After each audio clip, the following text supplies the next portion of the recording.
வான்மீகி வரைந்த ராமாயணத்தால் ஆரியன் ராமன் ஆண்டவனானான். அயலவன் வாலி குரங்கானான்.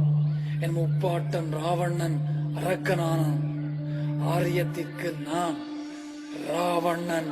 தென்திசை பார்க்கிறேன் என் சொல்வேன் என் தன் சிந்தையெல்லாம் தோள்களெல்லாம் பூரிக்குதடா. அந்தந்த லங்கையினை ஆண்டவரத் தமிழன் ஐயிரண்டு திசை முகத்தும் தன் புகழை வைத்தோன். என் தமிழர் மூதாதை என் தமிழர் பெருமான் ராவணன் கான். அவன் நாமமே உலகம் அறியும். திசை பார்க்கிறேன் என் சொல்வேன் என் சிந்தை தோளெல்லாம் பூரிப்படா. அந்தந்த லங்கை ஆண்டமர தமிழர் ஐயிரு திசையன் புகழ் வைத்தோன். தமிழ் மூதாதை எம் பெருமான் ராவணன் கணவன் நாமம் உலகறியும். அந்தந்த லங்கை ஆண்டமர தமிழன் நம் தமிழ் மூதாதை எம் பெருமான்.